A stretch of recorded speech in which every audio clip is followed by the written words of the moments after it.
Everyone knows Family Guy as the show that will joke about anything. 25 years of cutaways, shock gags, and punchlines nobody else would touch. Just a cartoon built to push buttons. But the man who created it had a ticket for one of the planes that hit the towers, and that is the least strange thing here. In this video, we break down Family Guy's biggest conspiracy theories. The man who missed Flight 11. On the morning of September 11th, 2001, Seth MacFarlane had a seat booked on American Airlines Flight 11. That was the plane that left Boston just before 8 in the morning and flew into the North Tower of the World Trade Center about 47 minutes later. He was not on it. He got to the airport too late, watched the gate close without him, and spent the next few hours in a terminal with no idea what he had just walked away from. Every part of that story is true, and every part of it has been picked apart by people who think the timing is far too clean to be an accident. He was in Boston for an ordinary work trip. He had gone back to Rhode Island, where he went to art school, to speak at the college he graduated from. Family Guy at that point was a show in real trouble. It had already been canceled once and brought back, and the ratings were not good. He was in his 20s, running an animated series that Fox kept shuffling around the schedule, and he had agreed to stand in front of a room of students and talk about how he had gotten there. After the speech, he went out drinking with some of the faculty. He has described the night since as the kind where nobody is really watching the clock, and he went to bed knowing he had an early flight in the morning. His travel agent had given him the wrong departure time. The information he had said the plane left at 8:15. The plane actually left at 7:45. Half an hour sounds like nothing. It was the only thing standing between him and a hijacked aircraft. He woke up hungover, made his way to Logan Airport, and reached the gate roughly 10 minutes after it had already closed. The airline would not let him board. He was annoyed in the small, specific way people get annoyed when they miss a flight through no fault of their own, and he went off to wait for the next one. What happened after that he has told in interviews many times, and the details have stayed the same for more than 20 years. He traded his ticket for a later flight that morning, went to the lounge, and dozed off. About 45 minutes later, he woke up to noise. People were gathered around a television, and a plane had gone into the North Tower of the World Trade Center. Then the flight number was announced in the room. He turned to the man sitting next to him and said that was the flight he was supposed to be on, that he was late, and that he had missed it. He has said that the bartender in that lounge, hearing what had happened, poured him a shot on the house. It is a small thing, and it does more to make that morning feel real than any of the bigger pieces of the story. He has also described something about the mood in that airport that he clearly thinks about more than the near miss itself. He remembered a kind of unity among the strangers standing there watching, people who had nothing to do with each other suddenly behaving as though they did, and he has said in interviews that the country abandoned that feeling completely in the years afterward. That observation, rather than anything about fate, is usually where he takes the conversation when someone brings the day up. He was in an unusual position for the next few hours, because plenty of people who knew his schedule that week knew which flight he was booked on. Telephone networks across the Northeast were overwhelmed almost immediately. People forget that part now. Getting a call out of Boston that morning was genuinely difficult, and a message saying somebody is alive is worth nothing until it arrives. He was not the only famous name booked on that flight. Mark Wahlberg had a seat on Flight 11 as well and changed his plans at the last minute, chartering a private plane to go somewhere else instead. Years later, Wahlberg talked about it in a magazine interview and said that if he had been on board, the hijacking would not have gone the way it did, and that he and a few other guys would have handled it. The backlash was fast and heavy enough that he apologized afterward. The two stories sit right next to each other and travel in completely opposite directions, and the difference between them has almost nothing to do with what happened, and everything to do with how each man decided to talk about it later. MacFarlane's version has never carried any of that swagger. He has refused, over and over, to treat the morning as some kind of message aimed at him personally. He has said he is not a fatalist and does not believe he was spared for a reason. Thousands of people almost got on a plane that day. The only difference is that his name ended up on television. He has pointed out that near misses like this happen constantly and nobody ever hears about them, because the person involved is not someone anyone has heard of. He has also said, plainly, that he does not think of it as a near-death experience because he never felt in danger for a second. He was in a lounge. He was hungover.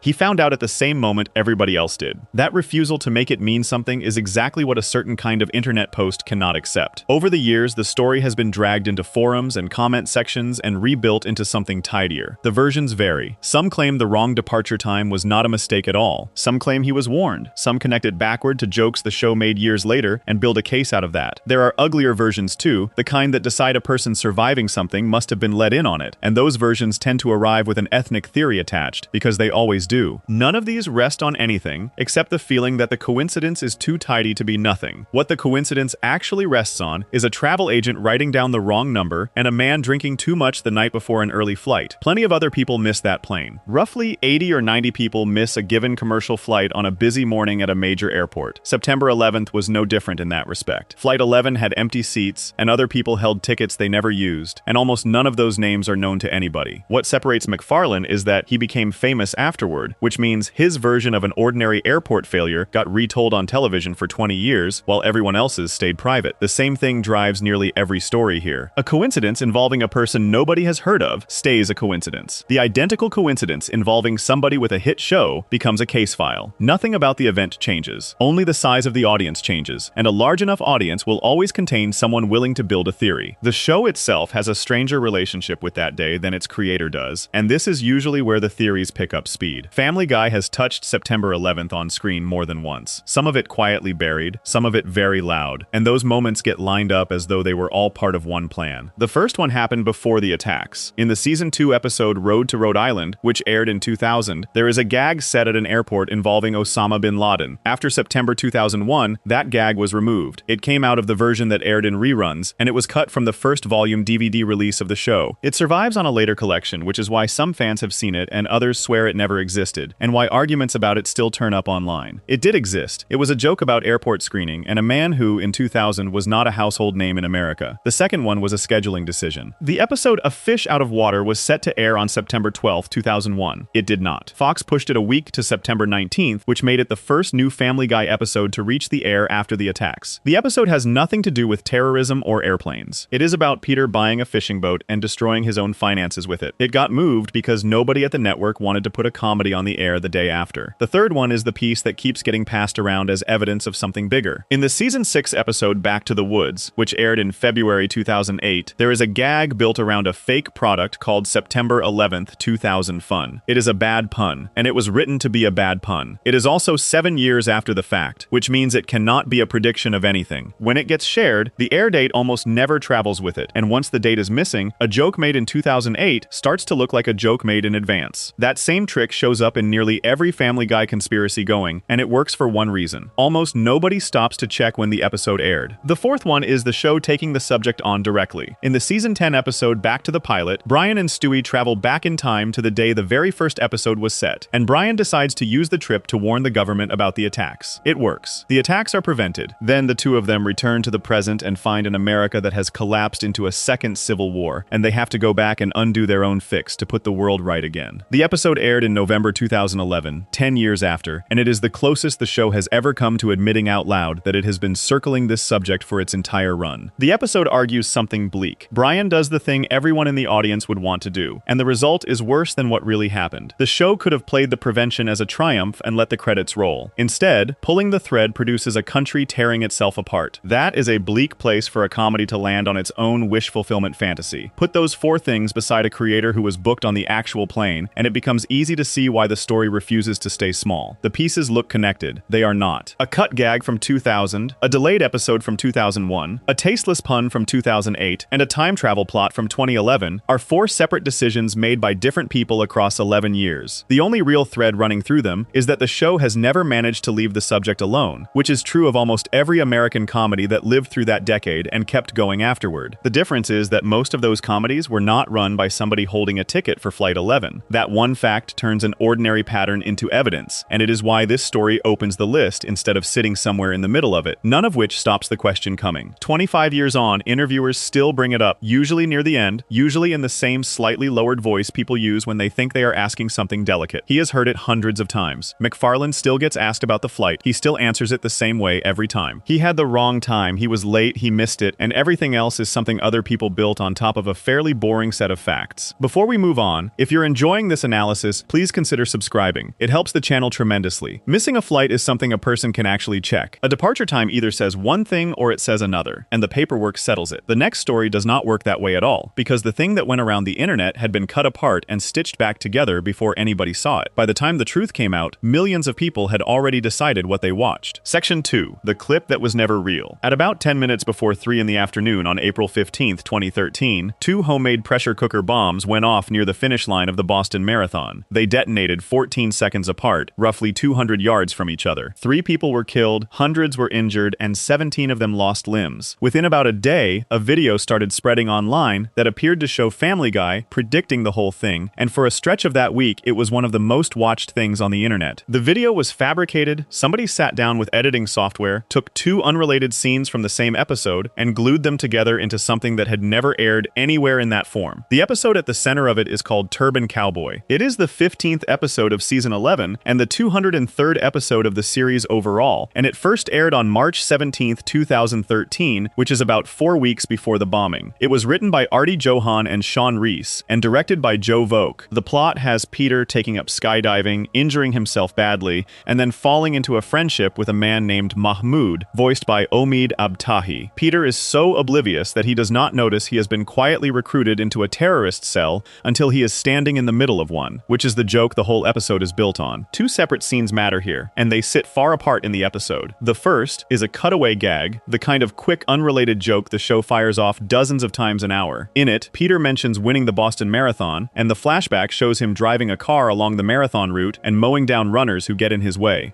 He says something to the effect that when a guy was in his way, he killed him. There are no explosions in that scene. There is no bomb. It is a joke about Peter cheating at a foot race by using a vehicle, which is a joke the show has made in some form about half a dozen other sports. The second scene comes much later and belongs to the actual plot. Peter, still not understanding what he has gotten involved in, ends up with a phone that has been rigged as a detonator. He dials it. Explosions go off across Quahog and the town bridge is destroyed. The scene has nothing to do with running, nothing to do with Boston, and nothing to do with the earlier cutaway. It exists because the episode needed Peter to accidentally set off a plot that he had no idea he was part of. Whoever made the fake video took the audio from Peter talking about the marathon and laid it over footage from the bomb sequence. The result was a clip in which Peter appears to say he won the Boston Marathon and then appears to detonate bombs on the course. Cut that way, with the two pieces sitting back to back, it looks exactly like a cartoon predicting a real attack 4 weeks before it happened. It also takes about 90 seconds of the original episode to disprove, because in the real episode those two moments are separated by most of the running time and neither one references the other. The clip moved fast. It moved fastest through the parts of the internet already primed to believe that major attacks are staged by the government rather than carried out by the people arrested for them. It found a home at InfoWars, the outlet run by Alex Jones.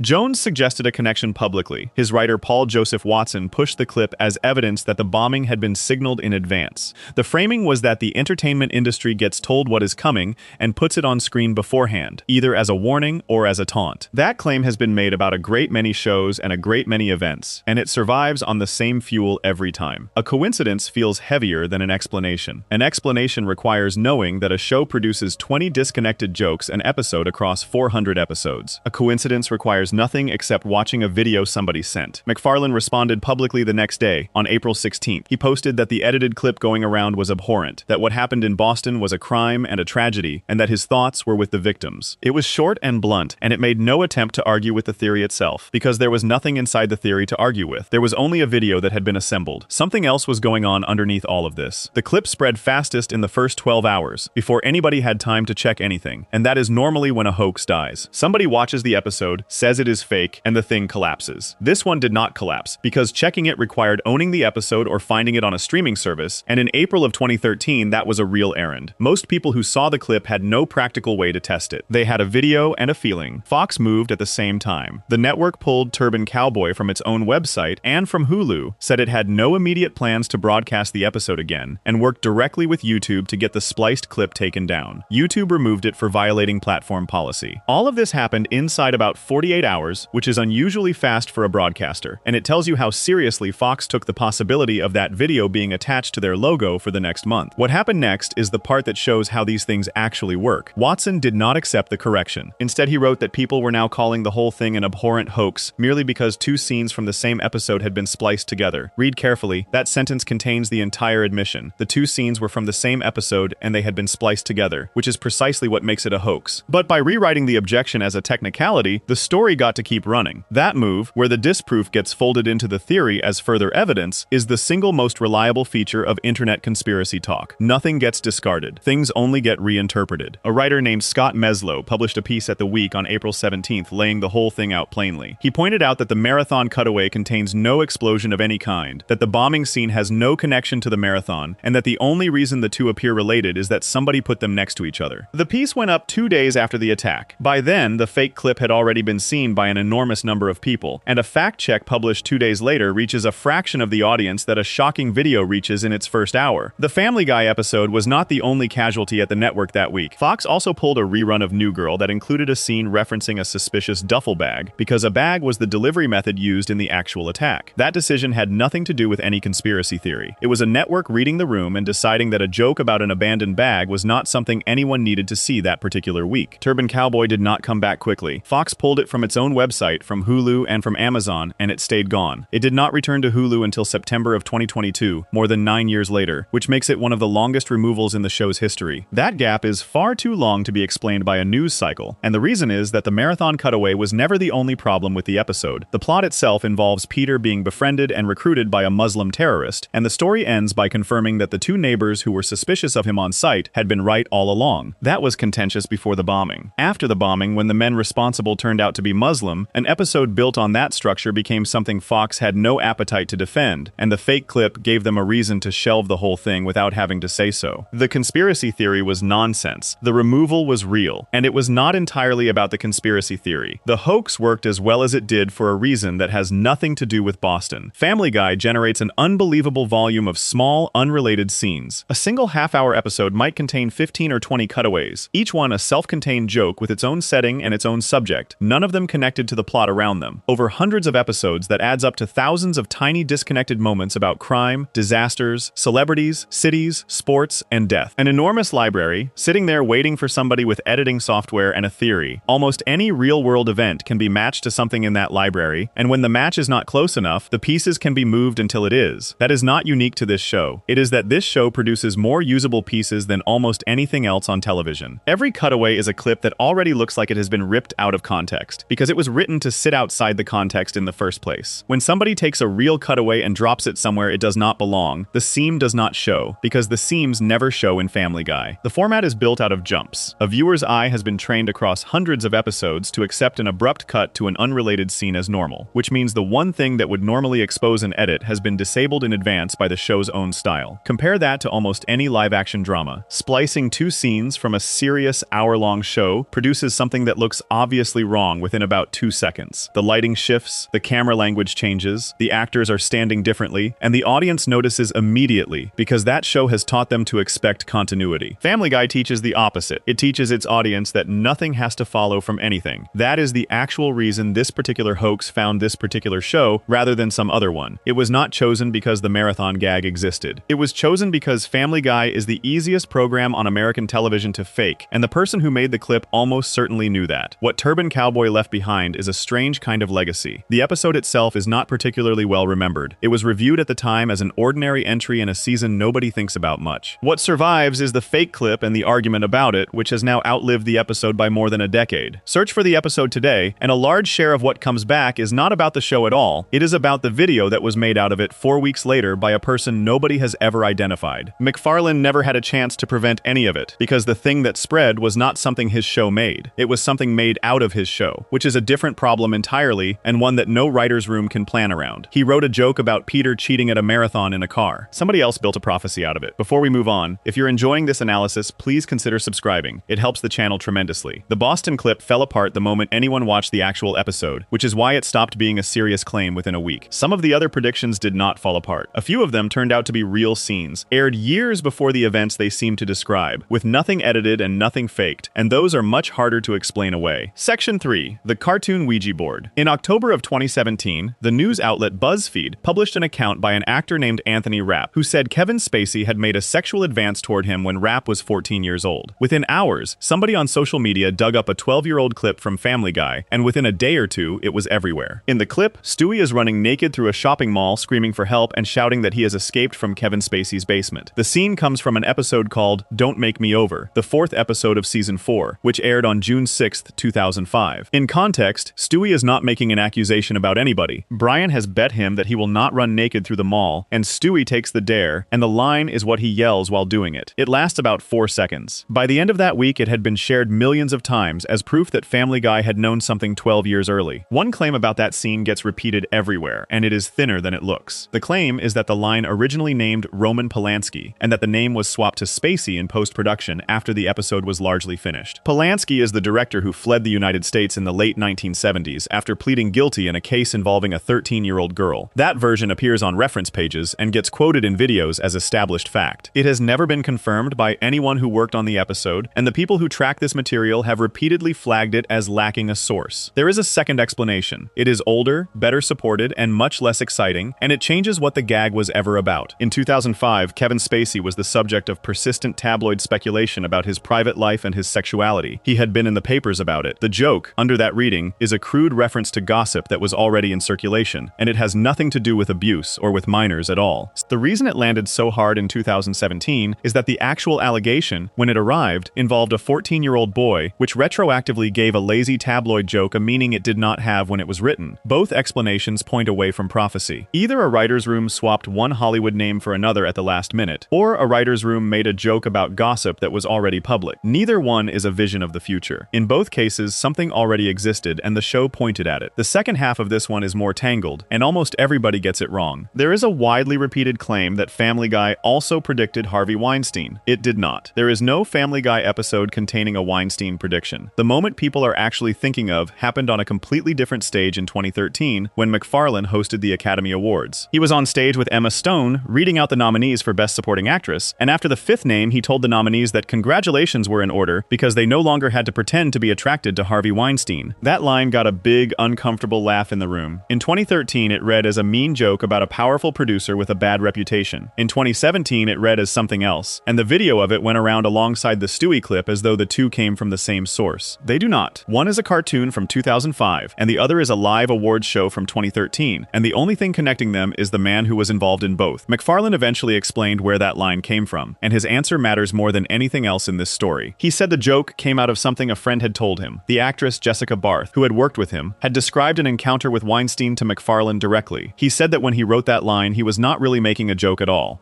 He described it as coming from a place of loathing and anger, and said that having heard a first-hand account from someone he knew, he had said the thing out loud on the biggest stage available to him. That is not a prediction. That is a man repeating something he had been told by the person it happened to. The difference is huge, because calling it a prediction turns a documented warning into a magic trick, Barth told MacFarlane. MacFarlane said it in front of an audience of tens of millions. Nothing happened for 4 more years. Calling that a cartoon seeing the future erases the part that actually matters. A woman told someone what had been done to her. That person repeated it publicly at the most watched event in the industry. The room laughed. The industry moved on. The information was not hidden. It was delivered on live television to everybody who mattered, and it changed nothing for 4 years. That is a much worse story than a prophecy, and it is the true one. It also explains something about the way these jokes function inside the entertainment business. A joke is one of the very few places where knowledge like that can surface without a lawyer becoming involved. Because a joke is deniable by design. Nobody sues over a line at an awards show. Nobody sues over 4 seconds of a cartoon baby in a shopping mall, which means comedy ends up carrying information that reporting cannot yet carry, and the information sits there in plain sight doing nothing, until the reporting finally catches up years later, and everybody decides the comedian must have been psychic. The show's own marketing department, meanwhile, went in the exact opposite direction. When Family Guy campaigned for the 2018 Emmy Awards, the production sent out a mailer to voters that boasted about having predicted Kevin Spacey and Harvey Weinstein, and invited whoever received it to open the DVD case to see who was next. Inside the case, there was no DVD. There was a mirror. The gag pointed the accusation straight back at the Hollywood voter holding it, which is a genuinely sharp piece of writing, and also a company selling a myth its own creator was busy dismantling in interviews at the same time. Because that is what MacFarlane was doing. At the Fox press tour in January of 2018, he was asked about all of this directly, and he pushed back on it harder than most people realize. He said the idea that Family Guy is some kind of Kreskin-style predictor of these events is a little sensationalized. Kreskin, for anyone who has not run into the name, was a famous stage mentalist, a performer who did an act built around seeming to read minds and see the future. MacFarlane's point was that the show is not that. He also called out the idea that Family Guy is a cartoon Ouija board that predicts things, which is about as clearly as a person can say no to a story that flatters him.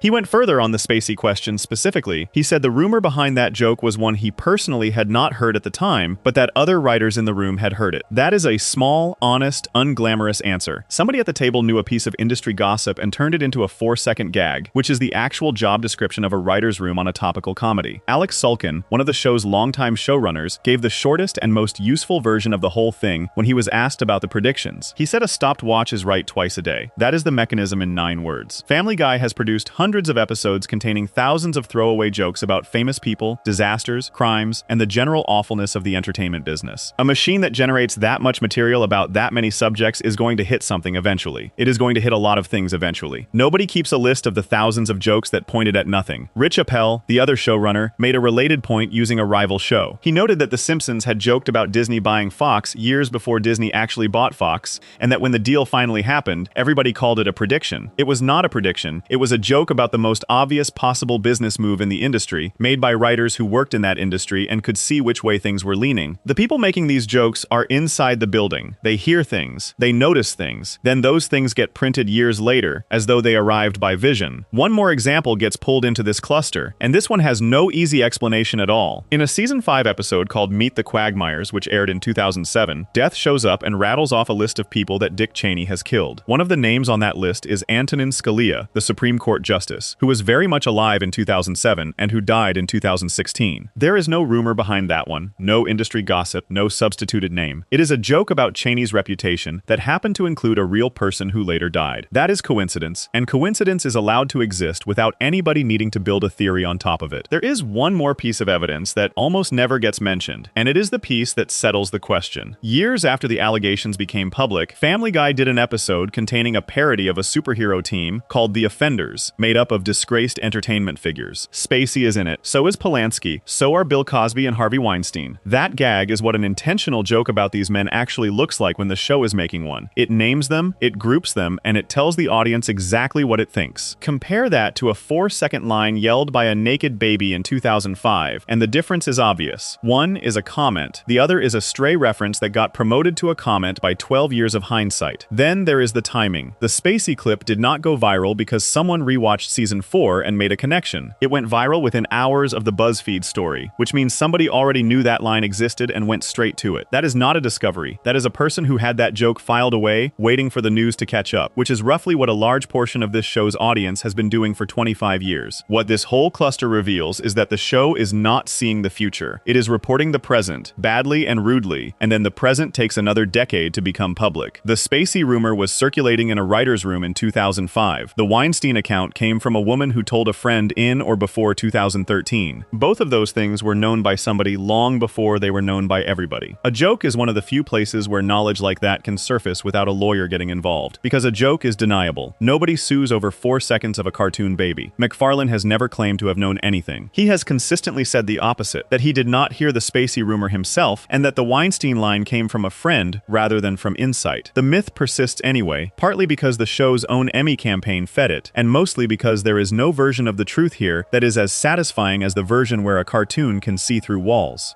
Before we move on, if you're enjoying this analysis, please consider subscribing. It helps the channel tremendously. The Spacey clip is real footage that aired in 2005, and the Weinstein line is real footage that aired in 2013, which is why those two survived scrutiny, while the Boston clip did not. The rest of the list does not hold up nearly as well. Once the individual claims get pulled apart one at a time, something becomes clear about how this myth is actually manufactured, and it has very little to do with the show. Section 4, the ones that fall apart. For every Family Guy prediction that holds up to a few minutes of checking, there are 5 or 6 that do not, and the ones that do not are more interesting, because they show exactly how the myth gets built in the first place. These claims circulate on the same lists, in the same videos, in the same comment threads, presented with the same confidence as the Kevin Spacey clip. Almost none of them survive contact with an air date. The biggest of them involves Jimmy Savile. For anyone unfamiliar with the name, Savile was one of the most recognizable people on British television for something like 40 years. He hosted children's programming for the BBC, he ran charity marathons, he was knighted, and when he died in October of 2011, he received a large and respectful funeral. Within about a year of that funeral, an investigation aired in the United Kingdom that changed everything. Savile turned out to have been one of the most prolific abusers in British history, with hundreds of victims, many of them children, and much of it carried out inside the buildings of the organizations that employed him. The scandal reshaped British broadcasting and led to years of inquiries. The Family Guy claim attached to this involves an episode from season 3 called Road to Europe, which aired in 2002. In that episode, Stewie becomes obsessed with a British children's television program called The Jolly Farm Review and eventually travels to England to find it. The show within the show is a parody of a very specific type of British kids programming, all soft colors and gentle songs and adults in animal costumes. There is a character called Pengrove Pig. There is a woman referred to as Mother Maggie. When Stewie finally reaches the set, the illusion falls apart. The people behind the cheerful puppets are miserable, bitter, and unpleasant. That is the gag. People point at that episode and say it predicted Savile. It did not. The episode names nobody. It makes no accusation of abuse. It does not go after the BBC. All it does is make fun of British kids television as a genre, and British comedians had been doing that joke for decades. Then the Savile story broke 10 years later, and people went back and read a generic parody as a specific warning. There is something real buried in there though, and it deserves saying. British children's television in that era did have a reputation. It was talked about. Comedians made jokes about it, journalists heard rumors and could not print them, and people who worked in that world knew things they kept to themselves. The Savile investigation, when it finally came, was not only about one man,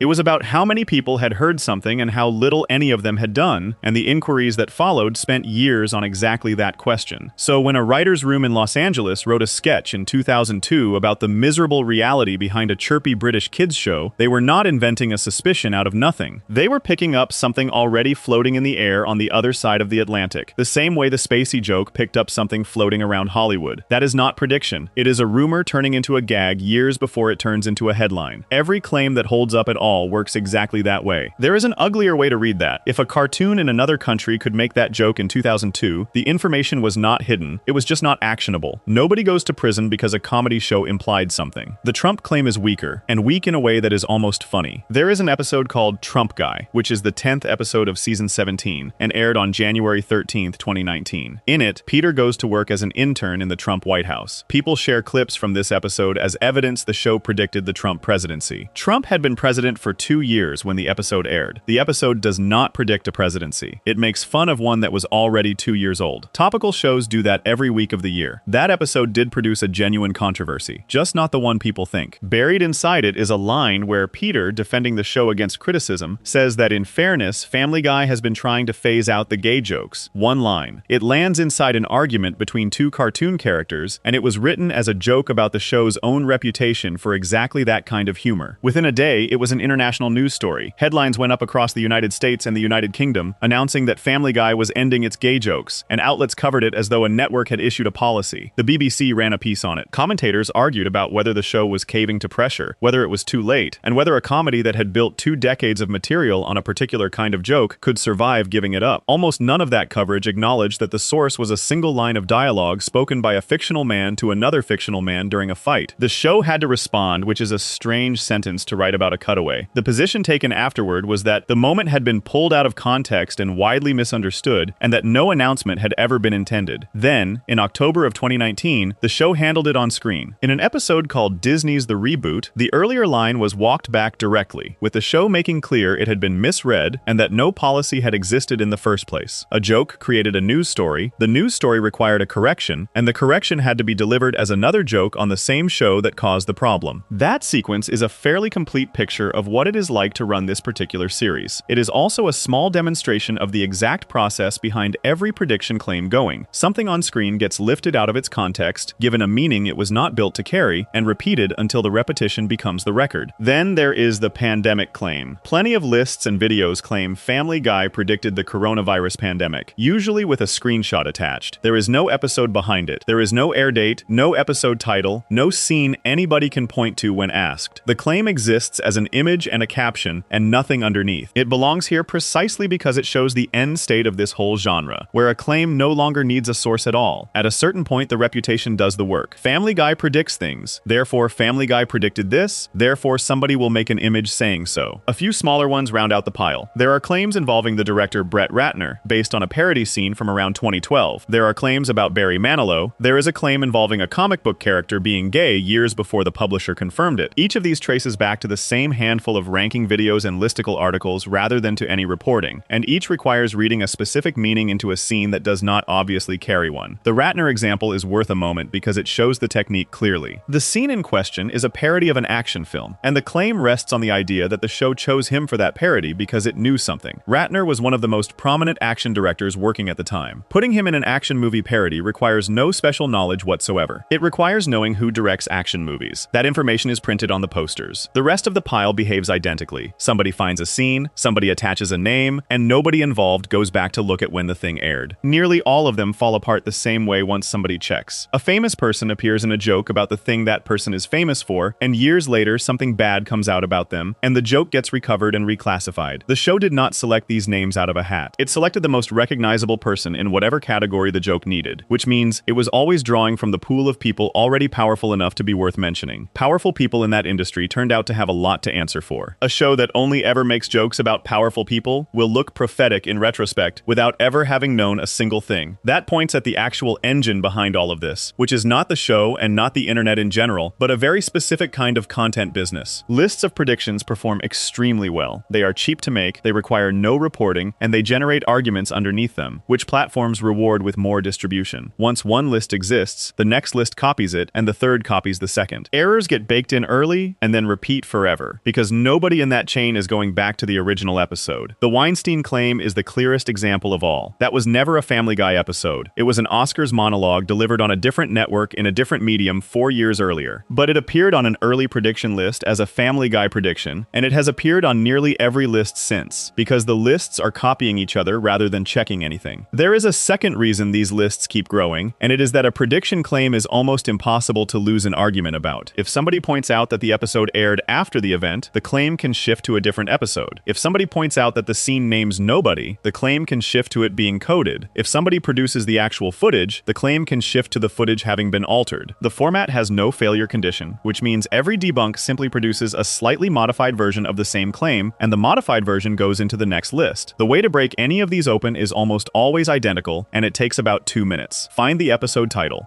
Find the air date. Compare that date to the date of the real event. In the Boston case, the two scenes were never connected to each other. In the Trump case, the event came first by 2 years. In the Savile case, the joke names nobody and accuses no one. In the pandemic case, there is no episode at all. The only claims left standing after that process are the ones where somebody in the room already knew something, which is a much smaller and much less magical category than the lists suggest. The sheer volume is why these claims land on this show rather than, say, a sitcom with the same episode count. Family Guy is built out of interruptions. A standard episode breaks away from its own story 15 or 20 times to show something unrelated, and the show has produced more than 400 episodes. That is a library of tens of thousands of tiny, unconnected scenes covering nearly every subject a person can name. Somewhere in there is a joke about almost anything that could ever happen. When something does happen, the clip already exists, and finding it is a search problem rather than a miracle. The stopped watch line from the show's own producer covers it exactly. A watch that has stopped is right twice a day, every day, forever, and it never gets credit for the 23 hours and 58 minutes it spent being wrong. Nobody has ever made a video counting the Family Guy jokes that pointed at nothing. There would be tens of thousands of entries, and it would be the most boring thing ever posted. Before we move on, if you're enjoying this analysis, please consider subscribing. It helps the channel tremendously. Every claim so far has involved something the show actually put on screen, whether it was edited afterward or misread later. The next story runs the other way. There is an episode of Family Guy that was finished, animated, scored, and completely ready to broadcast, and the network refused to let anyone see it for 4 years. Section 5. The episode Fox buried for 4 years. There is an episode of Family Guy that was written, recorded, animated, scored, and fully finished, and then locked in a drawer by the network that paid for it. It sat there for roughly 4 years. When it finally reached the public, it did so on a rival channel, on a DVD, and eventually on Fox itself, in that order, and each version was slightly different from the last. The episode is called When You Wish Upon a Weinstein, and the story of what happened to it says more about how television actually works than almost anything else on this list. The plot starts with money. Peter Griffin is bad with money in roughly 100 episodes, but this one puts the problem at the center. He makes a series of terrible financial decisions, loses a significant amount of the family's savings, and comes to the conclusion that what he needs is professional help. Then he arrives at his solution, and the solution is a stereotype. Peter decides that what he needs is a Jewish person to manage his finances, because he has absorbed the old idea that Jewish people are inherently good with money. To get this across, the episode does something that is either brave or reckless depending on the viewer. Peter sings about it. He stands outside at night, looks up at the sky, and sings a song asking for a Jewish person to come and fix his life. The melody is When You Wish Upon a Star, the song from Pinocchio, and the new lyrics are built around Peter's completely sincere and completely ignorant belief that his problems have an ethnic solution. The song is called I Need a Jew. The joke is aimed squarely at Peter. He is the idiot in the scene. The episode puts the laugh on a man whose understanding of the world comes entirely from things he half heard, and the whole story exists to walk him into the consequences of thinking that way. A joke about a stereotype and a joke that endorses one are different things. That difference is the entire argument that followed. It also does not survive a 30-second clip. Peter eventually finds his man, an accountant named Max Weinstein, and Max does in fact begin sorting out the family's finances. Peter, being Peter, escalates immediately. He decides that if a Jewish accountant is good, then having a Jewish son would be better, and he sets out to convert Chris. This involves dragging Chris to Las Vegas for a rushed bar mitzvah, which is where the episode reaches its most uncomfortable and most pointed material. Max eventually confronts Peter about what he is doing to his own child, and Peter comes out the other side having understood, at least for the length of one episode, that people are not tools. That ending matters, because it is the thing MacFarlane pointed to when the fight started. And he has said he showed the script to 2 rabbis, and both of them approved it, specifically because Peter learns the correct direct lesson by the end. The story punishes the prejudice rather than rewarding it. That was the defense, and it was made before the episode was ever shelved. Fox shelved it anyway. The episode carries the production code 2ACX05, which places it with the Season 2 batch, and it was intended to air around 2000. It was written by Ricky Blitt and directed by Dan Povenmire, a name worth pausing on, because Povenmire went on to co-create Phineas and Ferb, one of the most beloved children's cartoons of the last 20 years. The man who directed the most controversial episode in Family Guy history also made a show about two boys building roller coasters in their backyard. The network's concern was that the episode could be read as anti-Semitic. Not that it was necessarily, but that somebody seeing 30 seconds of it out of context could take it that way, and that reading would arrive with the Fox logo attached. Avoiding exactly that is what a broadcast network is built to do. So, the episode was finished and then simply not scheduled. Then, something happened that changed the math entirely, which is that Family Guy got canceled. The show was pulled off the air, the staff scattered, and for a stretch of time in the early 2000s, there was no Family Guy being made anywhere. The buried episode was now a buried episode of a dead show. That meant the network had even less reason to touch it, and the people who made it had considerably less to lose by talking about it. The timing here matters more than it first appears, because the buried episode did not stay buried through a period when the show was healthy and everyone was being careful. It stayed buried through the period when the show was in the ground. Nobody at Fox was thinking about it. There was no schedule to put it on. Whatever the original reasoning had been, the practical situation by 2002 was that a finished half hour of television belonging to a canceled series was sitting in a vault with nobody assigned to worry about it. What brought it out was money moving in an unexpected direction. Family Guy reruns went to Adult Swim and did numbers nobody predicted. The DVD sets sold in quantities that made the trade press pay attention. A show that Fox had killed was outperforming things Fox was still paying for, on somebody else's channel and in a format the network barely tracked. That reversal is what gave the buried episode somewhere to go. The first public release came on DVD on September 9th, 2003, as part of a volume set. That version is the original, and it is the only one that is. The lyric in the song, at the point where Peter is listing what he has absorbed about Jewish people, includes a line about them having killed his Lord. It is the most confrontational moment in the song, and it is written as a piece of Peter's inherited ignorance, sitting in a list of things he plainly does not understand. 2 months later, on November 9th, 2003, the episode aired on television for the first time, not on Fox. It aired on Adult Swim, the late-night block on Cartoon Network that had picked up Family Guy reruns after the cancellation and turned them into a genuine hit. That is the part that stings. The network that paid for the episode would not show it. The network that had bought the leftovers put it on the air. Adult Swim did not let the moment pass quietly either. The promotional spot McFarlane made for that airing openly mocked Fox, pointing out that the episode had been judged too risky by the network that commissioned it, and inviting the audience to come watch it somewhere else. It is one of the sharpest pieces of counter-programming in modern television. The joke and the point were the same thing. The episode was not too dangerous to air. It was too dangerous for one specific building. Except Adult Swim did not air the original either, and this is the detail almost every retelling gets wrong. McFarlane had recorded an alternate version of that lyric, softening it so that Peter says he does not think they killed his Lord. That softened take is what Cartoon Network used. It is also what Fox used the following year, and what streaming services use now. Fox finally aired the episode on December 10th, 2004, more than 4 years after it was made. By then, the DVD sales and the Adult Swim ratings had dragged the whole series back from the dead, so Fox found itself broadcasting an episode it had refused, from a show it had canceled, because the audience forced the issue from outside the building. The Fox version cut something Adult Swim had left alone. There is a gag where Quagmire claims to be searching his pockets for his car keys, with the joke being that he is very obviously doing something else. The DVD and the Adult Swim airing both ran it at full length. Fox shortened it severely, which flattens the joke into nothing. So the three versions break down like this. The DVD has the original lyric and the full Quagmire gag. Adult Swim has the softened lyric and the full gag. Fox has the softened lyric and the trimmed gag. Nobody watching on television ever heard the line that supposedly got the episode buried in the first place. The softened lyric is the one thing that changed about the actual content, and it barely matters to the argument, because the joke was never the point of contention. The whole song is Peter reciting garbage he absorbed without examining any of it. Adding a hedge makes him sound briefly thoughtful, and Peter is not supposed to be thoughtful. He is supposed to be the problem the episode is about. The result is that 3 different versions of the same episode exist in the wild, and which one a person has seen depends entirely on when and where they watched it. Fans have argued for 2 decades about lines that some people remember clearly and others insist were never there. Both groups are right. They watched different cuts. This is a bigger problem than it sounds, and it goes well past one episode. For most of television history, there was one version of a show, it aired once, and then it was gone unless somebody taped it. Family Guy came up during the exact stretch when that stopped being true. The same episode could exist as a broadcast version, a cable rerun version, a DVD version, and later a streaming version, all slightly different, all in circulation at the same same time, all considered legitimate by the people watching them. There is no master copy anybody can point to. When two people disagree about what a Family Guy episode contains, there is often no authority to appeal to, because the version each of them saw genuinely said what they remember it saying. The show does not have a single text. It has a set of overlapping ones, and the differences between them were decided by different departments at different companies for different reasons over a span of years. For a series that generates conspiracy claims, that is close to the worst possible condition. Every claim about what an episode did or did not contain sits on ground that shifts depending on where somebody watched it. There is a coincidence in the title that has confused people for years, and it should be cleared up. The Weinstein in When You Wish Upon a Weinstein is a fictional accountant named Max, created in the year 2000, and he has no connection whatsoever to Harvey Weinstein. The title is a play on the Pinocchio song and nothing more. Because the show later became attached to the Harvey Weinstein story through the Oscars monologue, the two have been jammed together in a lot of online posts as though the episode title was another prediction. It was not. It is a coincidence involving a common surname. The conspiracy question that hangs over the whole affair is whether the stated reason was the real reason. The official explanation was concern about how the material would be received by viewers who encountered it without context. Fans have a different reading, and nobody has ever proven it either way. Fox had already lost faith in the show. Family Guy was being quietly starved out well before the formal cancellation arrived, and a controversial episode was the easiest thing to leave on a shelf when nobody inside the building was fighting for it. There is no document proving that. What is documented is the sequence. A network with a shrinking commitment to a show found a reason not to air the riskiest thing that show had made. Then it kept finding that reason for 4 years, including a stretch when there was no show left to protect. The counter-argument deserves a hearing too, because it is reasonable. Networks genuinely do get nervous about religious material in a way they do not about violence or sex, and the nervousness is not irrational. A joke about a stereotype requires the audience to understand that the stereotype is the target, and a 30-second clip stripped of the ending does not carry that understanding. Fox was not imagining the risk. Clips get circulated without endings all the time, as the Boston story already demonstrated. What the episode left behind is a fairly clean piece of evidence about who actually decides what gets seen. Fox said no for 4 years. The audience said yes on DVD, Adult Swim said yes on television, and the same network that had buried it eventually put it on the air in a slightly softened form, because the money had changed direction.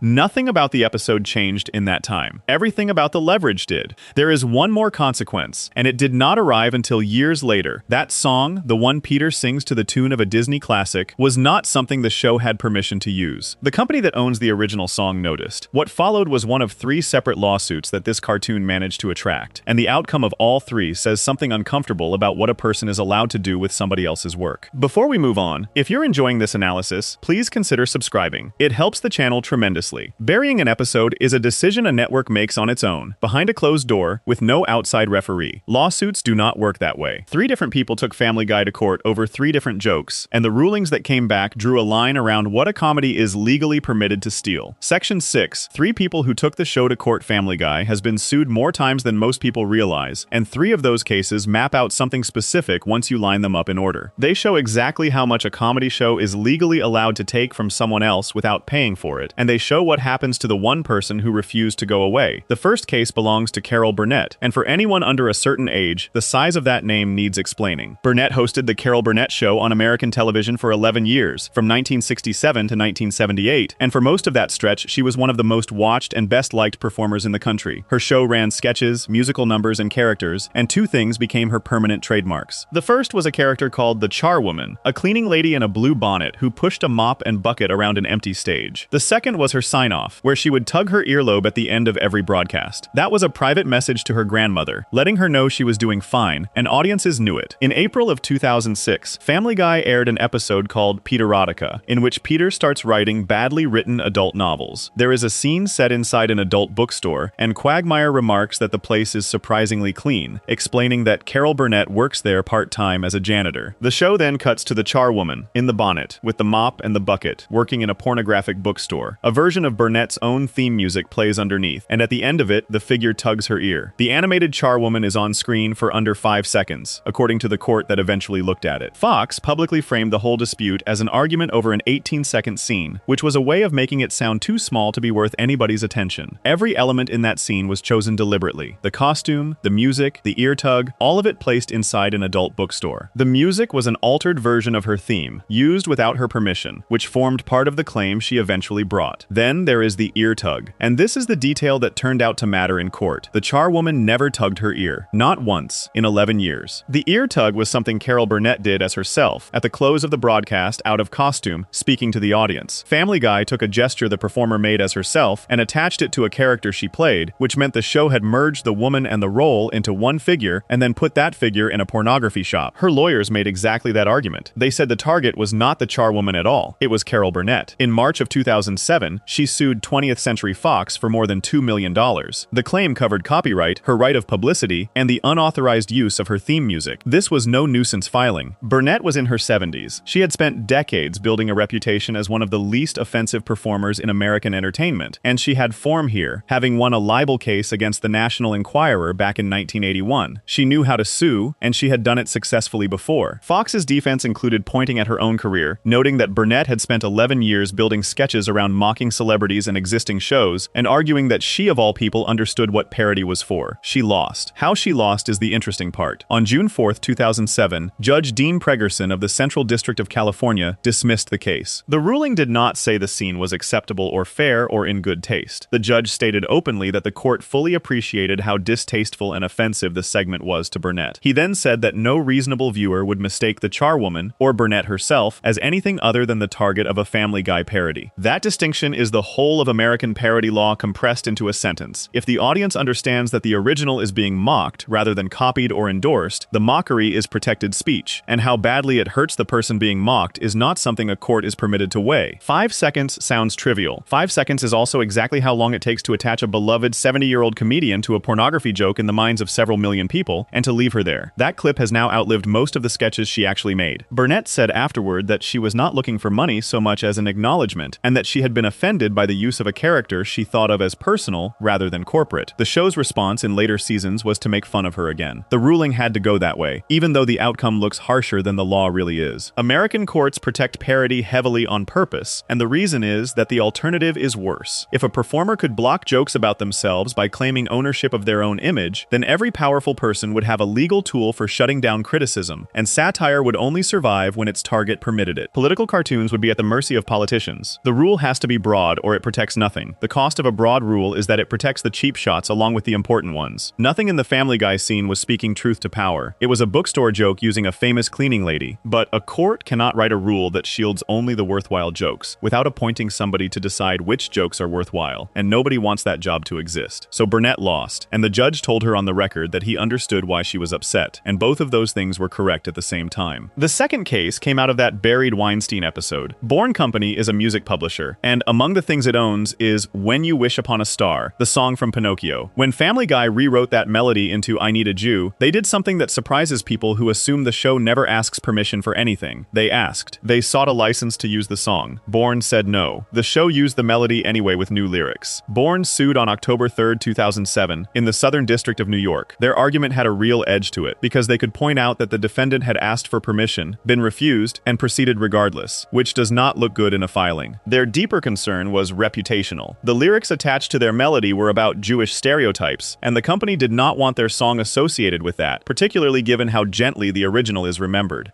Fox won again on March 16, 2009, with the court granting summary judgment before the case ever reached a trial. The reasoning rested on a Supreme Court decision from 1994 involving the rap group 2 Live Crew, who had recorded a version of the song Oh Pretty Woman without permission. The Supreme Court found that a parody can borrow from an original work, even commercially, if it is transforming that work into a comment on it, rather than simply reusing it. I Need a Jew was found to be commenting on the original, on the idea of wishing on a star and expecting the universe to solve your problems, and that was enough. 2 cases, 2 losses for the people who sued, both decided on the same principle. If that were the whole story, the lesson would be that this show is essentially untouchable. The third case complicates that considerably. Art Metrano was a comedian and actor, best known to most people as a supporting character in the Police Academy films. Inside comedy circles, he was known for something more specific, a stage bit called Fine and Dandy, in which he would hum a jaunty little tune while performing a series of extremely fake magic tricks using only his fingers. The joke was that the tricks were transparently nothing, done with total confidence, over and over. It was his signature, and he performed it for decades. In 1989, Metrano fell from a ladder, broke his neck, and was left with lasting paralysis. He fought his way back into partial mobility over years, and eventually built a one-man stage show around the experience. The act, and the tune that went with it, were closely tied to who he was publicly. In the 2005 direct-to-video release Stewie Griffin, The Untold Story, documentary, there is a scene in which Jesus Christ performs the fine and dandy routine, humming the tune and doing the finger tricks. Metrano sued on December 5, 2007, seeking more than $2 million.